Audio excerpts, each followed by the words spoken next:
எந்த திட்டங்கள் எடுத்தாலும் கலைஞர் கலைஞர் கலைஞர்னா ஏன் இங்க ஆளே கிடையாதா? கலைஞருக்கு 24 வயசா இருக்கையில 9 வயது மூத்தவர் வந்து காமராஜர் ஐயா, கர்ம வீரர் காமராஜர் 2 முறை முதல்வராக இருந்திருக்காரு. 9 வருஷம் சிறைச்சாலையில் இருந்திருக்காரு. அவர் பேரை வைக்கலாம். கலைஞருக்கு 24 வயசா இருக்கையில 15 வயது மூத்தவர் பசுமன் முத்துராமலிங்க தேவர் வாய்ப்பூட்டு சட்டத்தை எடுத்து சிறையில் இருந்தவர். நீ கூட இந்த சென்னை புழல் ஜெயிலில் இருக்க கூட நீ அம்மா தான் கட்சிட்டு போன. அவர்லாம் போய் வெளிமாநில சிறையில் இருந்தாரு. அவர் பேரை வைக்கலாம். தமிழுக்கு பெருமை சேர்த்து 4 தமிழ் சங்கம் அமைத்து இந்த தமிழுக்கு பெருமை சேர்த்த வள்ளல் பாண்டித்துரை தேவர் பேர் வைக்கலாம். தமிழுக்கு மட்டுமல்லாமல் தமிழ் மொழிக்கும் தமிழர்களின் வாழ்வியலுக்கும் தமிழக மக்களுக்கும் பெருமை சேர்த்த இந்த மதுரை மண்ணில் தமிழர்கள் அடையாளம் சார்ந்த ஒரு இலக்கை நோக்கி இந்த கண்டன முழக்க ஆர்ப்பாட்டத்தில் தமிழ் மீதும் தமிழ் மொழியின் மீதும் இந்த மக்களின் மீதும் பற்று கொண்டு இங்கே அமர்ந்திருக்கும் என்னை விட ஆகச்சிறந்த தமிழ் தேசிய ஆர்வலர்களே, பெரியோர்களே, சமூக ஆர்வலர்களே, உங்கள் அனைவருக்கும் எனது முதற்கண் வணக்கத்தை தெரியப்படுத்திக் கொள்கிறேன். முதலில் நாம் இந்த ஆர்ப்பாட்டத்தின் வாயிலாக இங்கே இருக்கக்கூடிய திராவிட இயக்கத்தை சேர்ந்த நபர்களுக்கு ஒரு விஷயத்தை நான் கேட்க ஆசைப்படுகிறேன். முதலில் கலைஞர் கருணாநிதி என்பவர் யார்? கலைஞர் கருணாநிதி என்பவர் யார்? அவர் ஒரு சுதந்திர போராட்ட வீரரா? இல்லை, இன்று பாரம்பரியமாக தொன்று தொட்டு நடக்கும் ஜல்லிக்கட்டிலே அடக்க முடியாத காளைகளை அடக்கிய ஒரு மா வீரரா? இதற்குமே தகுதியற்ற ஒரு நபர் கலைஞர் கருணாநிதி. ஏனென்றால் கலைஞர் கருணாநிதியை நாம் இந்த இடத்தில் பேசும் பொழுது அவரை விட மேல்நோக்காக உள்ள 2 நபர்களை நாம் பேசியே ஆக வேண்டும். ஒருவர் யார் என்றால் ஒடிசா மாநிலத்தின் தந்தை, ஒடிசாவின் முதல்வரான பினு பட்நாயக், அதாவது தற்போது இருக்கக்கூடிய நவீன் பட்நாயக் அவர்களுடைய தந்தை. சரியாக கலைஞர் அவர்களுக்கு 24 வயது. இன்று என்னுடைய வயது கூட 30 வயதிற்கு மேலாகிவிட்டது. நான் ஒரு 19 வயது காலகட்டத்திலே இந்த பொது வாழ்க்கை மக்களுக்கான போராட்டங்கள் வந்துவிட்டேன். ஆனால் தனது 24 வயதில் கலைஞர் என்ன செய்து கொண்டார் என்பது யாருக்காவது தெரியுமா? இங்கே பெண்கள் அமர்ந்திருக்கிறார்கள். என்னுடைய சகோதரிகள், என் தாய் வயதை சேர்ந்தவர்கள் இங்கே அமர்ந்திருக்கிறார்கள். அவர்களிடத்தில் இந்த வார்த்தைகளை நான் கூறுவதை எனக்கு ஒரு இழுக்காகத்தான் இருக்கிறது. இருந்தாலும் சொல்ல வேண்டிய கட்டாயம். ஏனென்றால் அவர்களுடைய முகத்திரையை நாம் கண்டிப்பாக பொதுமக்களிடத்தில் கிழித்து தொங்கவிடத்தான் வேண்டும். ஆபாச புத்தகம் எழுதியவர் கலைஞர் கருணாநிதி 24 வயதிலே. அவருடைய முதல் வேலை என்பது அதுதான். அதற்கு அடுத்தபடியாக அப்போது காங்கிரஸில் ஏற்பட்ட சில குளறுபடிகள், இன்னைக்கு சொல்லக்கூடிய ஈவே ராமசாமி என்பவர் அப்போதுள்ள காங்கிரசின் கொள்கைக்கு எதிராக 76 வயதிலே திருமணம் செய்து கொள்கிறார். அதை பிடிக்காத அண்ணாதுரை அவர்கள் அப்பொழுது உள்ள சினிமா கூத்தாடிகள் அனைவரையும் ஒன்று சேர்த்து ஒரு இயக்கத்தை ஆரம்பிக்கிறார். அந்த இயக்கத்திற்கு கதை எழுதக்கூடிய நபராகத்தான் கலைஞர் கருணாநிதி முதலில் பயணம் செய்தார். ஏனென்றால் இன்றைய போன்று அந்த காலகட்டத்தில் ஒரு தகவல் தொழில்நுட்பமோ ஒரு பத்திரிகை சுதந்திரமோ என்பதே கிடையாது. சினிமா கூத்த நாடகங்களையும் இதிகாசங்களையும் பார்த்துதான் அப்போதைய மக்கள் நிகழ்வுகளை புரிந்து கொண்டார்கள்.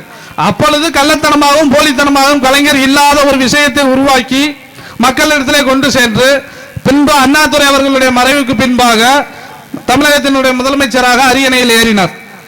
இதை விட அதாவது கலைஞர் என்பவர் ஒரு ஆபாச கதை எழுதினார் என்பதுதான் அவருடைய முதல் வரலாறு. ஆனால் இவர் ஆபாச கதை எழுதிய காலகட்டத்தில் ஒடிசாவின் தந்தை என்று அழைக்கக்கூடிய பினு பட்நாயக் அங்கே அதாவது இன்று தமிழ்நாட்டை கூட சொல்லலாம், இயற்கை வளங்கள் நிறைந்த ஒரு மாநிலம். அனைத்து வளங்களும் நமக்கு இருக்கிறது. ஒடிசாவில் எந்த ஒரு இயற்கை வளங்கள் சார்ந்த ஒரு இதுமே கிடையாது. அங்கே இருக்கக்கூடிய மக்கள் தன் வாழ்வாதாரத்தை எப்படி வாழ வேண்டும் என்று கூட அவர்களுக்கு தெரியாது. இன்று வரை பெரும்பான்மையான மக்கள், ஒடிசா மக்கள், கல்வி என்பது கேள்விக்குறியாகத்தான் இருக்கிறது. அப்பேற்பட்ட மக்களுடன் வாழ்ந்து அந்த மக்களுடைய அத்தியாவசிய தேவைகளை பூர்த்தி செய்து அவர்களுடைய வாழ்வியலுக்கு தேவையான அத்தனை விஷயங்களையும் செய்து தந்தவர் அந்த பினு பட்நாயக். ஆனால் அந்த பினு பட்நாயக்கர் இறந்த பொழுது இங்கே இருக்கக்கூடிய கலைஞரோட உடலை இப்ப மெரினா பீச்ல புதைச்ச மாதிரி அப்போ அங்கே உள்ளவங்களும் சொல்லியிருக்காங்க, இவரது உடலையும் கடற்கரை ஓரத்தில் அடக்கம் செய்யணும் அப்படின்னு சொல்லி.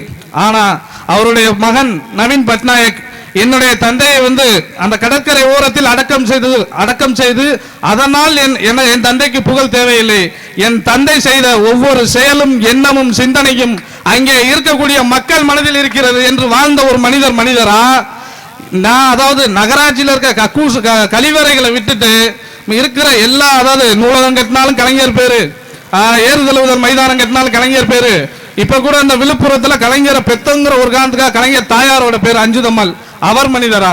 அதே மாதிரிதான் சிங்கப்பூரின் தந்தை என்று அழைக்கக்கூடிய லிவான் கு என்கிற ஒரு நபர், ஒட்டுமொத்த தேசமும் சிங்கப்பூர் தேசத்தை கைவிட்டுச்சு. அங்க இருக்கக்கூடிய மக்களுக்கு தொழுநோய் வந்து வாழ தகுதியற்ற மக்களா வாழ்ந்துகிட்டு இருக்க இடத்துல மலேசியா, இந்தியா போன்ற நாடுகளை, சகோதரத்துவம் பேசக்கூடிய நாடுகளை கைவிட்ட காலத்துல அங்கே இருக்கக்கூடிய மக்களிடத்திலே அந்த சிங்கப்பூரின் தந்தை என்பவர் பேசுறார், இங்க இருக்கக்கூடிய மக்கள் அனைவரும் எனக்கு ஒத்துழைப்பு தாருங்கள், நான் உங்களை இந்த தீராத நோயிலிருந்து கொண்டு வருகிறேன், உங்களுக்காக நான் இருக்கிறேன் என்று அந்த மக்களுக்கு ஒரு தைரியத்தையும் தன்னம்பிக்கையும் கொடுத்து அந்த தொழுநோயிலிருந்து அந்த மக்களை மீட்டு இன்று சிங்கப்பூருக்கு நாம் எல்லாம் ஒரு முறையாவது சென்று வர வேண்டும் என்று நமது எண்ணத்தில் ஒரு சிந்தனையை கொண்டு வந்திருக்கிறாரே, அவர் போற்றத்தக்க மனிதரா. இப்படி இருக்கையில் இந்த கலைஞர் கருணாநிதி அவர்களுடைய பெயரை தொடர்ச்சியாக நீங்கள் எல்லா கட்டடங்களுக்கும் தொடர்ச்சியாக நீங்கள் இடுவதற்கான காரணம் என்ன என்பது தெரியவில்லை. உங்களிடத்துல இன்னொரு விஷயத்தையும் சொல்லணும், ஏன்னா காலப்போக்கில் இந்த விஷயங்கள்லாம் உண்மையாக வரலாம். என்னன்னா, அதாவது ஒரு 50-60 வருஷத்துக்கு முன்னாடி நடந்த ஜல்லிக்கட்டுல ஒரு 2-3 காளை இருந்ததாம். அந்த காளைகளுக்கு பேர் கூட வெள்ளையன், செவலை, கருப்பெண்ணு 3 காளை இருந்துச்சான். அந்த காளையை யாருனாலையுமே அடக்க முடியலையா. அப்ப திருவாரூர்ல இருந்து அங்க கல்லட்ரெயின் ஏறி சென்னை போன கலைஞர் யதார்த்தமா மதுரைக்கு வந்தாரா. அப்ப அந்த அடக்க முடியாத 3 காளையை அவர் அடக்குனாரா. அந்த ஜல்லிக்கட்டுக்கு வந்து பார்வையாளரை வந்தவங்க தான் தயாள் அம்மாவும் ராசாத்தி அம்மாவும் அந்த ஜல்லிக்கட்டுக்கு பார்வையாளரை வந்திருக்காங்க. உடனே கலைஞரோட வீரத்தை பார்த்து, இப்படி ஒரு வீரமிக்க ஒரு ஆண்மகனை நான் பார்த்ததே கிடையாது, கட்டினா இவரைத்தான் நான் கட்டுவேன்னு சொல்லி அந்த தயாளம்மாவும் ராசாத்தி அம்மாவும் ஆசைப்பட்டது அவரோட வீரத்தை பார்த்து தான் திருமணம் செஞ்சதா கூட இன்னொரு 50 வருஷம் சென்று ஒரு பொய்யான வரலாறை உருவாக்குவாங்க. அந்த பொய்யான வரலாறையும் நமக்கு பின்னாடி வரக்கூடிய நம்மளுடைய சந்ததிகள் வந்து இப்பெல்லாம் ஒரு வீரன் இருந்தானா அப்படின்னு சொல்லக்கூட காலகட்டங்கள் கூட வரலாம். அதை அந்த அளவுக்கு நம்மளை வந்து இங்க இருக்கக்கூடிய திராவிட அரசுகள் வந்து நம்மளுடைய வரலாறுலையும் சரி, பண்பாட்டிலையும் சரி, வாழ்வியலையும் சரி நம்மளோட கலந்து நம்மளுடைய பண்பாடுகளை வந்து சிதைச்சுக்கிட்டு வர்றாங்க. ஏன்னா அன்னைக்கு வந்து 2006 to 2011 காலகட்டத்தில் தான் ஜல்லிக்கட்டுக்கு வந்து அந்த தடையாணையை கொடுக்குறாங்க. அப்ப யார் ஆட்சியில் இருந்தா? இங்க இருக்கக்கூடிய திமுக அரசு தான் அப்ப வந்து ஆட்சியில் இருக்காங்க. அதை எதிர்த்து அவங்க உயர் நீதிமன்றம் போனாங்களா? கிடையாது. ஏன் இங்க இருக்கக்கூடிய திமுகவை சேர்ந்த இளம்பெண் பாசறைகள் அல்லது திமுக அந்த விவசாய அணி எத்தனையோ அணிகள் இருக்காங்க, அவங்க எதுவும் போராட்டம் பண்ணாங்களா? கிடையாது. என்னுடைய சகோதரன், என்னுடைய தாய் தந்தையை போன்ற வயதில் பெரியவர்கள் அனைவரும் தன்னெழுச்சியாக போராடியதன் அடிப்படையில் அன்றைய காலகட்டத்தில் வந்து பாத்தீங்கன்னா அரசாங்கம் வந்து நிர்பந்தத்துக்கு ஆளானாங்க. மக்கள் தன்னெழுச்சியா கொந்தளிச்சிட்டாங்க. இதுக்கு மேல வந்து ஜல்லிக்கட்டுக்கு நம்ம தடை வச்சிருந்தோம்னா ஒன்றும் பண்ண முடியாது அப்படின்னு சொல்லி அப்ப இருக்கக்கூடிய பன்னீர்செல்வம் முதலமைச்சர் போய் அதற்கான இது பண்ணாங்க. ஏன் அன்னைக்கு நாடாளுமன்ற உறுப்பினர்களாவோ பாராளுமன்ற உறுப்பினர்களாவோ இன்னைக்கு திமுக சார்ந்த நபர்கள் இல்லையா? இருக்கத்தானே செஞ்சீங்க. அன்னைக்கு நீங்க இந்த ஜல்லிக்கட்டுக்காக நீங்க என்ன செஞ்சீங்க? எதுவுமே செய்ய கிடையாது. ஏன் நாங்க வந்து உங்கள்கிட்ட கேட்டோமா மைதானம் கட்டுங்க அப்படின்னு சொல்லி? எங்கிட்ட கேட்க வேணாம். அந்த அலங்காநல்லூர், பாலமேடு, அவனியாபுரத்தில் இருக்க ஜல்லிக்கட்டை வந்து தொடர்ச்சியா ஒரு பண்பாடாவும் ஒரு விழாவாகவும் கொண்டாடிக்கிட்டு இருக்காங்களே, அந்த மக்கள்கிட்ட கருத்து கேட்டீங்களா? கிடையவே கிடையாது.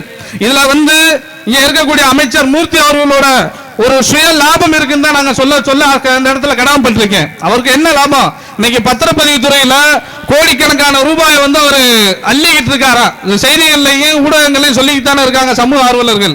அதை வந்து தலைமையில வந்து நல்ல பேர் வாங்குறதுக்காக அவர் வந்து இந்த ஜல்லிக்கட்டு மைதானத்தை 44 கோடிக்கு மேல செலவழிச்சு கட்டிட்டு அதற்கு கலைஞர் பேர் வைக்கிறது மூலியமா அவர் சம்பாத்தியம் வந்து அந்த மிட்டா மிராசு கலைஞர் குடும்பத்துக்கு போகாம இருக்கிறதுக்காக இந்த வேலைகளை பார்த்ததாக இங்க இருக்கக்கூடிய சமூக ஆர்வலர்கள் வந்து சில குற்றச்சாட்டுகளை முன்வைக்கிறாங்க.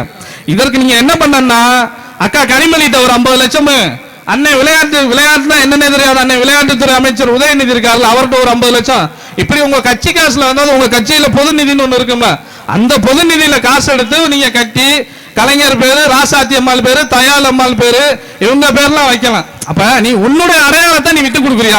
ஏன் நீ ஒண்ணும்ல, நீ அப்படி ஒரு உண்மையிலே இந்த தமிழக மக்களுக்காக நான் பாடுபடுறேன், இந்த தமிழக மக்கள் தான் எனக்கு முக்கியம் நீ நினைச்சிருந்தேனா, உன் கட்சியில இருந்து செத்தாருதான அன்பழக பேராசிரியரா இருந்தாரையா, அவரை நீ முன்னிலைப்படுத்தலாம்ல. எதா இருந்தாலும் உங்க அப்பன் பேர் தானா? ஏன் நீ கேட்கிற நிர்மலா சீதாராமன் அந்த பெண்மணியை பார்த்து கேட்கிறேன் உங்க அப்பா வீட்டு சொத்தானு? இன்னைக்கு நாங்க இங்க உள்ளவங்களாம் கேட்கிறோம்யா, உன் அப்பா வீட்டு சொத்துல நீ வந்து மைதானம் கட்டியிருக்க சொல்லு. என்னோட வரிப்பணத்தை எடுத்தானே கட்டியிருக்க. அதுக்கு ஏன் என் பூமியில ஆளே இல்லையா? இந்த மதுரை, அதாவது நாங்கெல்லாம் சென்னைக்கு போனோம்னா எந்த ஊருக்கு அப்படின்னு கேட்டா நாங்க சொல்லுவோம் மதுரைக்காரன் அப்படின்பா.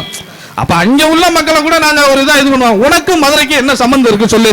நீ என்ன மொழிப்போர் தியாகியா போராட்டம் பண்ணியா, இல்ல இந்திய சுதந்திரத்துக்காக போராட்டம் பண்ணி ஜெயிலுக்கு போயிடுச்சு சிறையில இருந்தியா? நீ சிறையில இருந்த, எங்க இருந்த, எதற்காக இருந்தார் கலைஞர் வந்து எதற்காக சிறையில இருந்தாரு? அந்த அம்மாவை சட்டசபையில சேலையை பிடிச்சிருத்தேன்னு ஒரு வழக்கு, அந்த வழக்குக்காக நீ சிறைக்கு போன. அப்ப கூட நீ எப்படி சிறைக்கு போன? ஐயோ என்னை காப்பாத்துங்க, இது ஊரறிஞ்ச விஷயம் தானே, இதை நான் எதுக்கு சொல்லணும்? இது மக்கள் எல்லாருமே அறிந்த விஷயம் தான். அப்பேற்பட்ட ஒரு சிறையில் போய் சிறைச்சாலையை கழிக்க வக்கற்ற ஒரு தகுதியற்ற நபரின் பெயரை சூட்டுவது என்பது ஏற்றுக்கொள்ளக்கூடிய ஒரு விஷயமா சொல்லு? கிடையவே கிடையாது. இதற்காக இந்த மாதிரி நீங்க தொடர்ச்சியா எதா இருந்தாலும், இந்த பேருந்து நிலையம் கட்டினீங்க, பேருந்து நிலையத்தை பாத்தீங்கன்னா உதயசூரியன் வடிவத்தில் கட்டுறீங்க.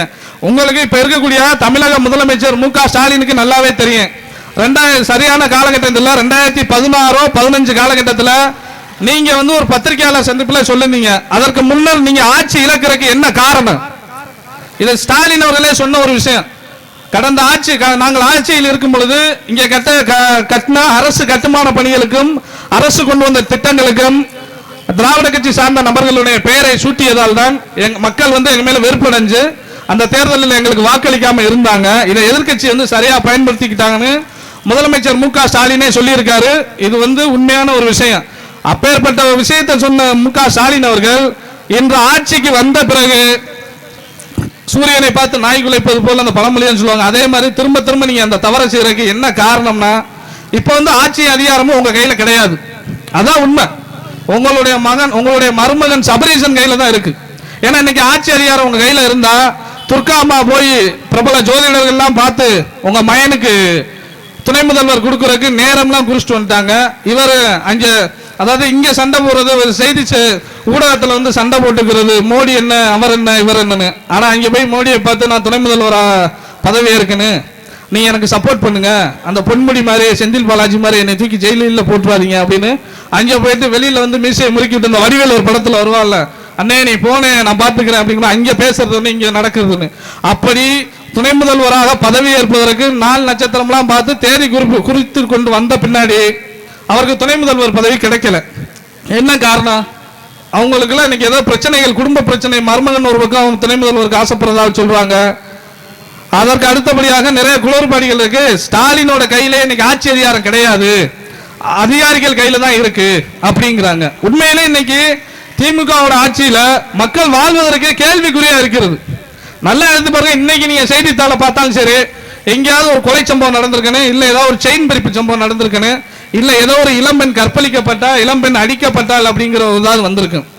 என்ன சொல்லலாம், பல்லாவரம் எம்எல்ஏ வீட்டில் பணிப்பெண்ணா இருந்த ஒரு பட்டியல் சமூகத்தை சேர்ந்த மாணவி வந்து கொடூரமான முறையில் தாக்கப்பட்டிருக்காங்க. அதை எந்த ஊடகமே பேசல. இன்னைக்கு தினத்தந்தியில கூட அது செய்தி ஆகல. என்னன்னு கேட்டா, வருஷத்துக்கு 100 கோடி ரூபாய் தினத்தந்தி செய்தித்தாளுக்கு வந்து அரசாங்கம் வந்து கொடுக்குறாங்களா, அரசு விளம்பரங்கள் கொடுக்குறாங்களா. அதனால இந்த செய்தியில வந்து ஒரு கவனம் செலுத்தல அப்படின்னு சொல்லி ஒரு மூத்த பத்திரிகையாளர் குற்றச்சாட்டு வைக்கிறார். இன்னைக்கு ஊடகத்துறையும் சரி, செய்தி சேனல்களும் சரி, அரசாங்கம் என்ன சொல்லுதோ அதை கேட்கக்கூடிய நிலைமைக்கு வந்துட்டாங்க. ஏன்னா அதுல இன்னொரு விஷயம் சொல்லணும், இன்னைக்கு இருக்கிற யாருமே வந்து செய்தித்தாள் அந்த அளவுக்கு படிக்கிறது இல்லை. ஏன்னா உங்க மேல உள்ள நம்பிக்கைத்தன்மை வந்து குறைஞ்சு போச்சு. இன்னைக்கு இந்த ஜல்லிக்கட்டு பிரச்சனை எல்லாம் நீங்க எடுத்துக்கொண்டு மக்கள் மத்தியில பேசலாம், மக்கள்கிட்ட ஒரு புரிதலை ஏற்படுத்தலாம். கலைஞர் கருணாநிதி பேரை எதற்காக வைக்கன்னு சொல்லி மக்கள்கிட்ட ஒரு கருத்து கணிப்பு நடத்தலாம். எதுவுமே இல்லாம எந்த திட்டங்கள் எடுத்தாலும் கலைஞர் கலைஞர் கலைஞர்னா, ஏன் இங்க ஆளே கிடையாதா? கலைஞருக்கு 24 வயசா இருக்கையில 9 வயது மூத்தவர் வந்து காமராஜர், கர்ம வீரர் காமராஜர் 2 முறை முதல்வராக இருந்திருக்காரு, 9 வருஷம் சிறைச்சாலையில இருந்திருக்காரு, அவர் பேரை வைக்கலாம். கலைஞருக்கு 24 வயசா இருக்கையில 15 வயது மூத்தவர் பசுமன் முத்துராமலிங்க தேவர், வாய்ப்பூட்டு சட்டத்தை எடுத்து சிறையில் இருந்தவர். நீங்க கூட இந்த சென்னை புழல் ஜெயிலில் இருக்க கூட நீ அம்மா தான் கத்திட்டு போன, அவர்லாம் போய் வெளிமாநில சிறையில் இருந்தாரு, அவர் பேரை வைக்கலாம். தமிழுக்கு பெருமை சேர்த்து 4 தமிழ் சங்கம் அமைத்து இந்த தமிழுக்கு பெருமை சேர்த்த வள்ளல் பாண்டித்துரை தேவர் பேர் வைக்கலாம். அதே மாதிரி உங்க அம்மா அஞ்சுதம்மாள் பேரை வந்து அந்த செஞ்சி பேருந்து நிலையத்துக்கு வச்சிருக்கீங்க. அஞ்சுதம்மாள் என்ன முதல் பெண் மருத்துவரா, இல்ல அந்த அம்மா சுதந்திரத்துக்காக போராடினாங்களா, இல்ல வெள்ளையனே வெளியேற இயக்கத்தில் இருந்தாங்களா? எதுலையுமே கிடையாது. முத்துலட்சுமி ரெட்டின்னு ஒரு பெண் மருத்துவர் இருந்தாங்க, அவங்க பேரை வைக்கலாம். இதெல்லாம் என்ன காரணம்னா, தமிழர்களை யாருமே நம்ம வந்து எதையுமே சிந்திக்கிறது இல்லை. அவங்களோட நோக்கம் என்ன? இப்ப வந்து ஒரு மக்கள் பணி செய்யக்கூடிய நபர் வந்து அதிகாரத்துக்கு வந்தா சரியா வரும். இன்னைக்கு ராம்நாடு பாராளுமன்ற உறுப்பினர்லாம் அவரையெல்லாம் நான் பார்த்து ரொம்ப நாளாச்சு. ஏன்னா அவர் வந்து மக்களுக்கு சேவை செஞ்சு மக்கள் பணி செஞ்சு அந்த உறுப்பினர் அவர் வர கிடையாது. அவர்கிட்ட பணம் இருக்கு, தேர்தல் நேரங்களில் பணத்தை செலவழிச்சா அந்த அந்த பதவியை வந்து கைப்பற்றிடலாம் அப்படின்னா. அன்று காமராஜர் வாழ்ந்த கட்டத்திலையும் முத்துராமலிங்க தேவர் வாழ்ந்த கட்டத்திலையும் எத்தனையோ தியாகிகள் இருந்தாங்க. இன்னைக்கு நல்ல கண்ணுங்கிற ஒரு மனிதனை வந்து ஒட்டுமொத்த தமிழ் சமூகமும் ஒட்டுமொத்த அரசியல்வாதிகளும் போட்டுறாங்கன்னா என்ன, அவர்கிட்ட இருந்த பணத்தால கிடையாது, அவருடைய எளிமையும் அவர் இந்த அரசியலையும் மக்கள் நேர்மையா நடந்துகிட்டதான் போட்டுருவாங்க. ஒரு கட்டத்துக்கு மேல போயில அந்த கலைஞர் வந்து எல்லாத்துக்குமான நபர் கிடையாது. திமுக காரனுக்கு வேணா கலைஞர் பெரிய ஆளா இருக்கலாம், ஏடிஎம்கே காரனுக்கு வேணா எம்ஜிஆரும் ஜெயலலிதாவும் பெரிய ஆளா இருக்கலாம். இந்த திராவிட இயக்கத்துக்கு பூரா பெரிய ஆளா இருக்கக்கூடியது பெரியார், அவங்களே தான் பெரிய ஆள். இங்க இருக்கக்கூடிய எல்லா மக்களையும் எல்லாத்தையும் ஏத்துக்க மாட்டாங்க. மக்கள்கிட்ட எதிர்ப்புங்கிறது ஒண்ணு இருக்கையில நீ அதை உள்வாங்கணும். உள்வாங்காம உங்க நோக்கத்துக்கு நீங்க எல்லாம் பேரை வச்சுக்கிறீங்க. மக்களை எப்படி தொடர்ச்சி எங்களுக்கு போராட்டம் பண்றதுதான் எங்களோட வேலையா? நீ மக்களை கொள்ளையடிச்சு ஊர் உலகத்துல இருக்கிற சொத்து, அதாவது இயற்கை வளங்களை சுரண்டி நீ சொத்து சேர்த்துக்கிட்டு இருக்க. நாங்க எல்லாம் அப்படி கிடையாது. தொடர்ச்சியா நீ செய்யற அத்தனை ஊழலையும் அத்தனை அதாவது நீ அதிகாரத்தை பண்றியா அதை பூரா எதிர்த்து போராடக்கூடியதான் எங்களோட வேலைகளாவே இருந்துகிட்டு இருக்கு. இப்படி நாங்க எத்தனை காலகட்டத்தில் தான் உனக்காக நாங்க போராடுவோம். ஒன்றே மட்டும் சொல்றேன், தமிழை வந்து வேடிக்கை பார்த்து கொண்டே இருப்பான். உணர்வு பூர்வமா வந்து ஒரு விஷயத்தாவே உற்று நோக்கி கவனிக்க ஆரம்பிச்சு போராட்டம்னு ஒண்ணு கையில எடுத்துட்டான்னு வச்சுக்க, யாருனாலே ஒண்ணும் பண்ண முடியாது. எத்தனையோ போர்க்களத்தை பார்த்தவங்க நாங்க தமிழர்கள் வந்து, அது ஐரோப்பிய படையெடுப்பா இருக்கட்டும், போர்ச்சுகீசியரோட படையெடுப்பா இருக்கட்டும், டச்சுக்காரர்கள் இருந்து ஆங்கிலேய படையோட பீரங்கிக்கே நாங்க மார்பை காமிச்சவங்க. தம்மா துண்டு இந்த இருக்கக்கூடிய திராவிட கட்சிகள் தொடர்ச்சியா வந்து இந்த தமிழ்நாட்டை சிதைக்கணும் சீரழிக்கணும் தொடர்ச்சியா நீங்க இந்த வேலையை பார்த்துக்கிட்டு இருக்கீங்க. என்றாவது ஒரு நாள் இங்க சட்ட ஒழுங்குக்கு கேள்விக்குறியாகக்கூடிய காலகட்டம் வருதா வரலையா நீங்க பாருங்க. இது வந்து கூடிய விரைவில் நடக்கக்கூடிய சூழலை நீங்க தான் உருவாக்குறீங்க. தமிழக முதலமைச்சர் வந்து தொடர்ச்சியா வந்து நீங்க மௌனம் சாதிச்சுக்கிட்டே வரீங்க. இந்த விஷயத்துல நீங்க வெளிப்படையா மக்கள்கிட்ட பேசணும்.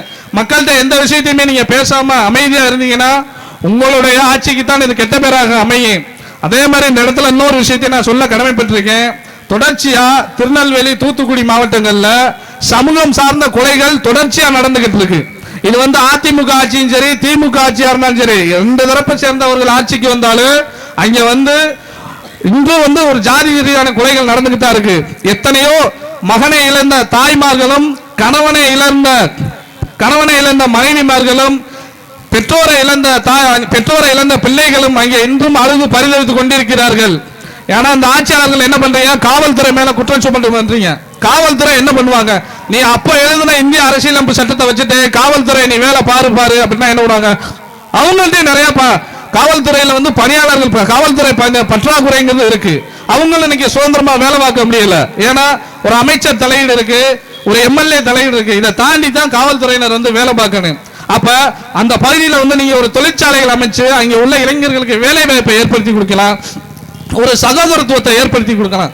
எதுவுமே இல்லாம நீ பாட்டுக்கு என்ன வேணாலும் நடந்து போது நான் வேடிக்கை பார்த்துக்கிட்டே தான் இருப்பேன். ஏன்னா அவங்க ரெண்டு பேரும் சண்டை போட்டுட்டு கிடந்தா தானே நீ வந்து அரியணையில் அமர முடியும் அப்படிங்கிற எண்ணத்தோட நீங்க இருக்கிறது மேலும் மேலும் உங்களை சிரமப்படுத்தக்கூடிய ஒரு விஷயமா தான் இருக்கு. மக்களோட எண்ணங்களும் மக்களோட சிந்தனைகளும் என்ன என்று ஆட்சி செய்யக்கூடியவன் தான் இந்த மண்ணை ஆள தகுதியான நபர். இதன் அடிப்படையில் இந்த மண்ணுக்காகவும் மக்களுக்காகவும் பாடுபட்டு ஒரு ஆரிய படையெடுப்பு 1000 தலைகளை கொன்று குவித்த நீதிக்கு பெயர் பெற்றவன் பாண்டியன் நெடுஞ்செழியன் என்பவன் ஒரு சாதாரண நபர் கிடையாது. நீதிக்கு பெயர் பெற்றவன். தான் தவறான அநீதி வழங்கிவிட்டோம் என்ற ஒரு காரணத்திற்காக தான் அரியணையிலே தனது உயிரை மாய்த்து கொண்டவர் தான் அந்த பாண்டியன் நெடுஞ்செழியன். அவருடைய பெயரை தான் அலங்காநல்லூர் ஏறுதழுவுதல் அந்த ஜல்லிக்கட்டு மைதானத்திற்கு சூட்ட வேண்டும். மித்த எவர் பெயரை சூட்டினாலும் எங்களுடைய போராட்டங்கள் வேறு விதமாக இருக்கும் என்று கூறி எனது கண்டன உரையாற்ற எனக்கு வாய்ப்பளித்த அனைவருக்கும் நன்றி கூறி விடைபெறுகிறேன். நன்றி, வணக்கம்.